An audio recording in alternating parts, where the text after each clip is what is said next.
Bonjour à tous et bienvenue sur Crypto Signal. Aujourd'hui, petite vidéo rapide en ce qui me concerne, juste avant de partir en vacances. Ici, on va surtout faire de la price action, regarder un petit peu qui, on va dire, a les cartes en main, est-ce que c'est les vendeurs ou les acheteurs, et puis faire un gros point tout simplement également sur tout ce qui est news et liquidité comme d'habitude. Alors, daily, bon, rien de nouveau, on va dire, pour le moment, on peut éventuellement identifier un petit support au 29,150. On a perdu et enfoncé le support des 29.3, support théorique daily, hein.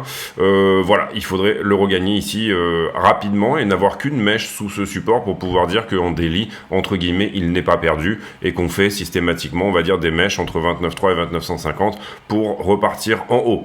Attention, vous voyez ici cette englobante, vous voyez ici également que au moment où on avait fait la vidéo ici il y a 2 jours, on aurait bien aimé voir un hammer, c'est-à-dire une bougie qui soit systématiquement rachetée et qui pump, ça n'a pas été le cas, on a eu un rejet, on a désormais cette distribution qui tient et le bas de cette accumulation qui nous donne éventuellement quelque chose. Donc attention, un éventuel biseau ici à la descente, bah, qui nous emmènerait quelque part vers 28,9 qui est, on va dire, le support global un peu de cette histoire.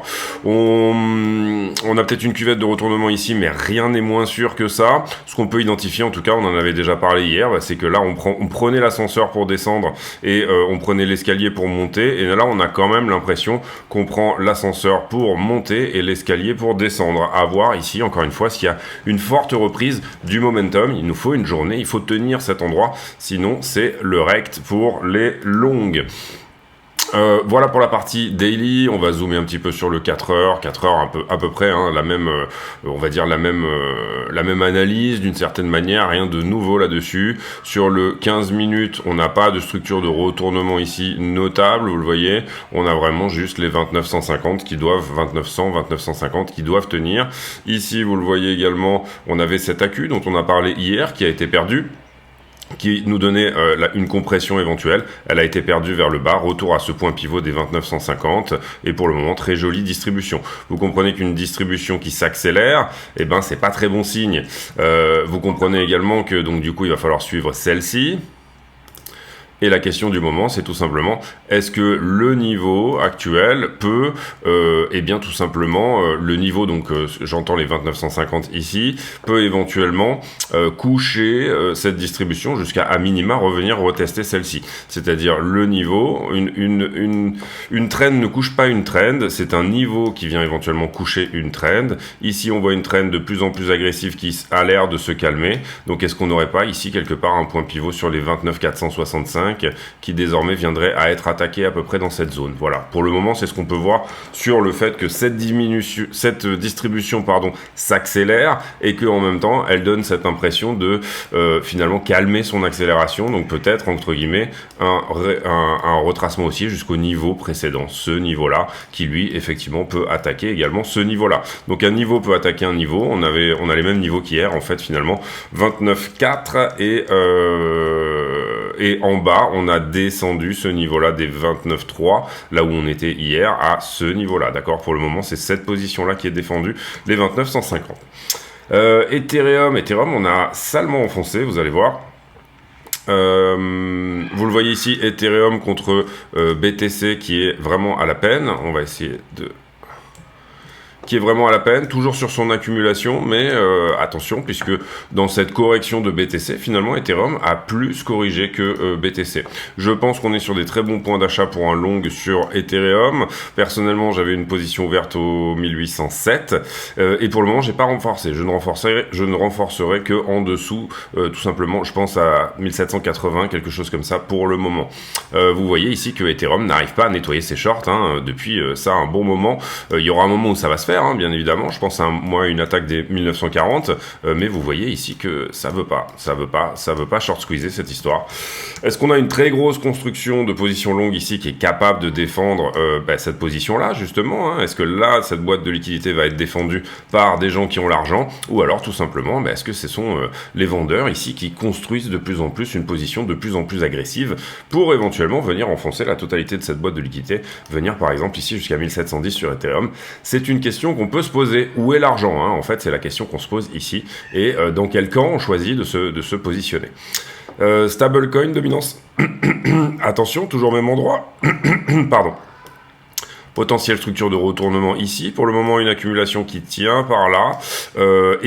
Si on arrive à passer cette résistance-là, il va falloir faire attention parce que on retourne aux 27 000, le point finalement le point chartiste qu'on pourrait éventuellement essayer de retrouver sur ces structures de retournement-là. On veut une stablecoin dominance qui diminue pour avoir des cryptos qui augmentent.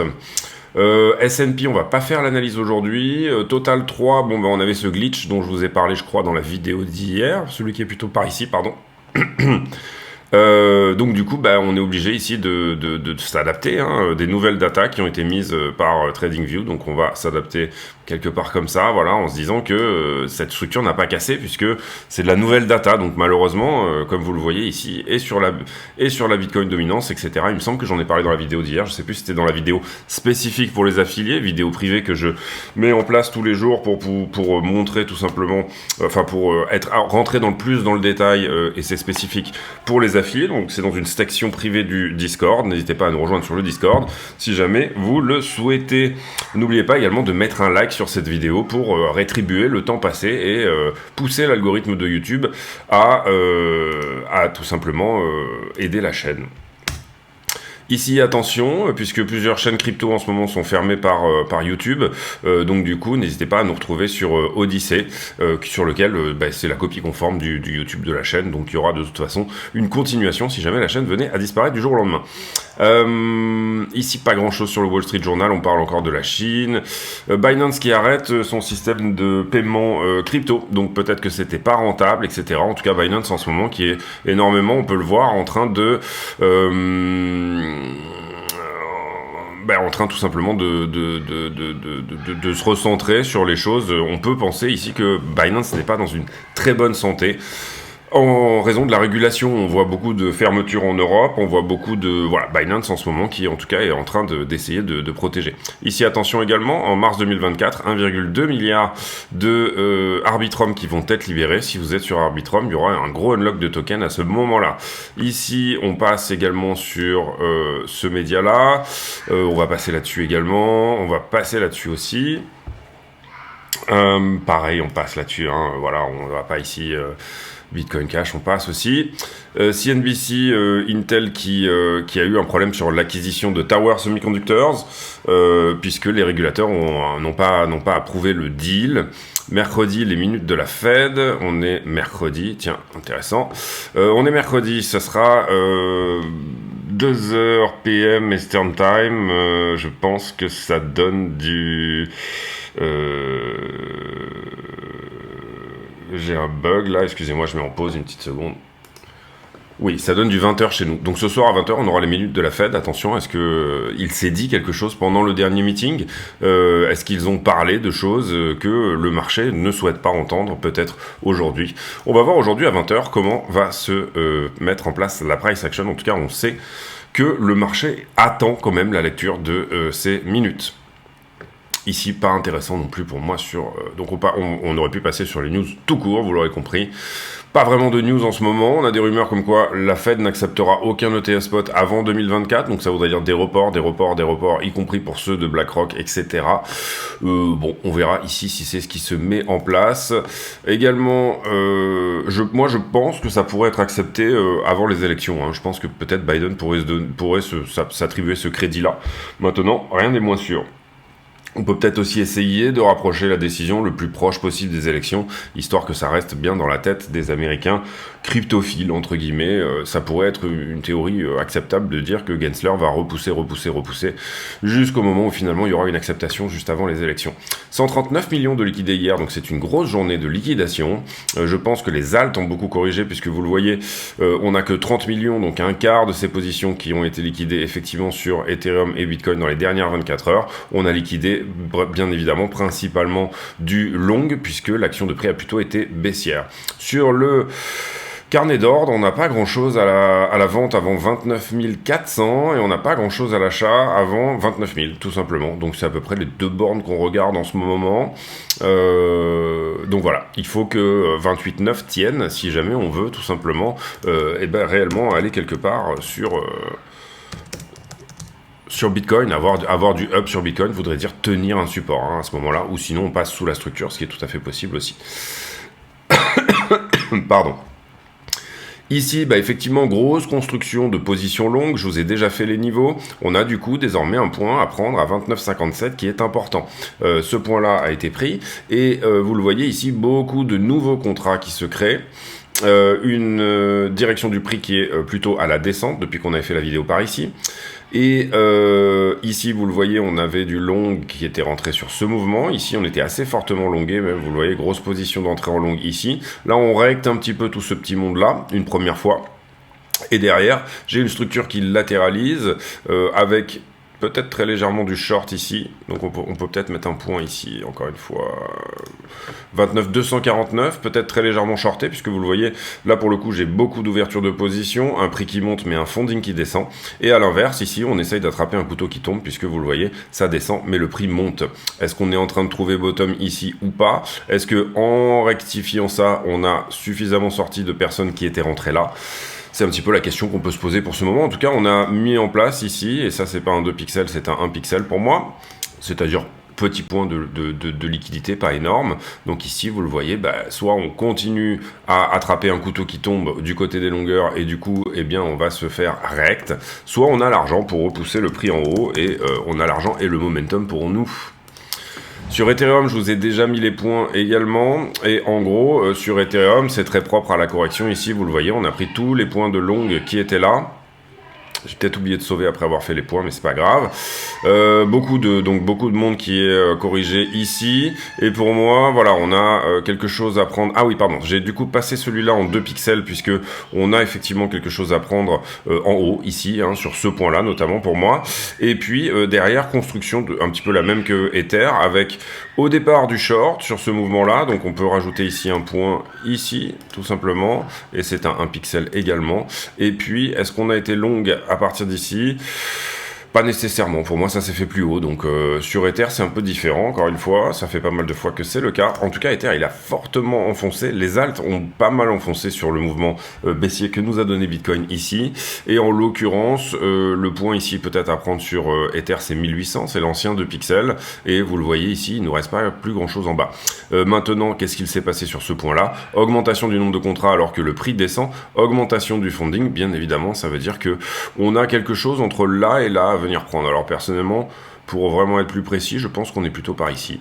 Et en l'occurrence, c'est pour le coup aussi un 2 pixels, et c'est pour le coup un point rouge. On sauve ça, on passe aux poches de liquidité. Poche de liquidité que vous voyez ici. Et là, pour le coup, c'est plutôt encourageant, du moins sur, oui, c'est Bitcoin.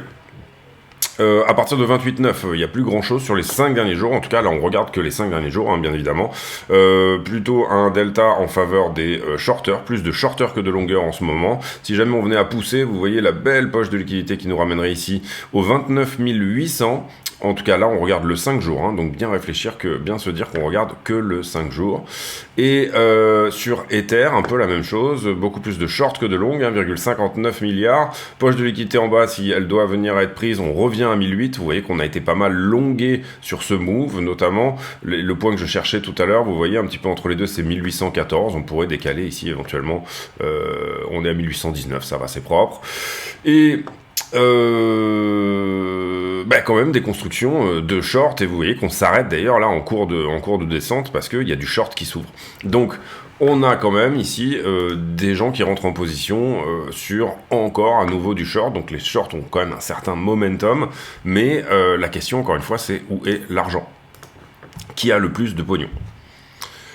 Sentiment sur la 12 heures, il est plutôt shorté, donc le sentiment est plutôt shorter. Est-ce que ça veut dire que, encore une fois, les market makers en face ont potentiellement pris du long et qu'ils vont essayer de pousser le prix en haut? Ceux qui ont le plus d'argent, d'une certaine manière, c'est ceux qui sont contre la tendance, puisqu'ils ont été obligés d'acheter vos contrats sur la descente. C'est-à-dire qu'ils sont actuellement en longue. Maintenant, la question, c'est à partir d'où, et encore une fois, quelles sont les positions qui sont défendues. Ici, sur la 7 jours, vous voyez qu'on est venu prendre la petite boîte de liquidité qui était ici, au 29,150. Vous voyez qu'on n'a pas rogné sur cette zone des 28,9.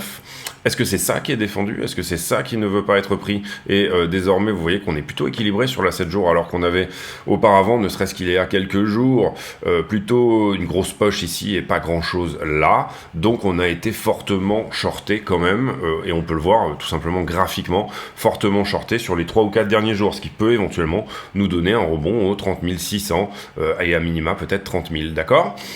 Mais on n'a pas rogné ici, on n'est pas venu chercher les 28 950 pour le moment. On va voir si ça tient. Si ça ne tient pas, eh ben on les enfoncera. Et du coup, c'est ça qui permettra potentiellement de reconstruire les positions en face pour aller chercher plus haut. Ici, deuxième chose, pareil, même chose sur Ethereum, sentiment plutôt shorter sur les 12 dernières heures. Et sur la 7 jours, on a bouffé carrément la boîte de liquidité qui était ici, en l'occurrence sur Ethereum. À partir de 1780, il n'y a plus que du up pour moi, hein, entre guillemets. On va rarement chercher les leviers plus petits ici. En tout cas, il faut jouer la time frame que vous voyez. La 7 jours ne ment pas. Hein. Moi, très souvent, je m'appuie sur la 7 jours. Donc voilà, il faut peut-être se dire ici que ça y est, on a les conditions d'un rebond éventuellement. Et il faut toujours aussi utiliser le conditionnel en trading. Vous n'avez qu'une certitude en trading, c'est que la charte se déplacera de gauche à droite et que le prix n'ira jamais en dessous de 0, d'accord? Ce sont les deux certitudes que vous pouvez considérer comme acquises. C'est pour ça qu'on se dérisque, c'est pour ça qu'on fait attention, et c'est pour ça qu'on est toujours à l'affût. On revient ici sur le prix en toute petite time frame. J'ai pour habitude de regarder donc le fondamental, la technique et la liquidité, et ensuite de revenir regarder la chart et de tout simplement me dire bon où est-ce qu'on pourrait aller, qu'est-ce qu'il se passe en fonction bien évidemment du fonda du moment, etc.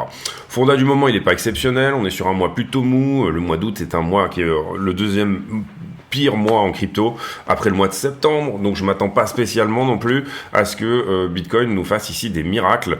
Maintenant, tout est possible, encore une fois, et je reviens ici à cette idée que tout est possible. Donc en 5 minutes, on a plus ou moins déjà fait l'analyse. Soit ici, par exemple, ce double bottom là est en train de tenir. Ici, on tient une AQ, quelque chose. Vous voyez ici l'accumulation en 5 minutes. On doit toujours pouvoir trouver une compression en 5 minutes, c'est ce que j'explique assez souvent. Ici, on a une accumulation. On voit qu'on n'arrive pas à péter cette distribution. Enfin, on vient de péter celle-ci. Celle-ci est en train de se coucher, d'accord? Ici, vous le voyez, elle était comme ça au départ. Et puis, d'un coup, on a été obligé de la passer comme ceci.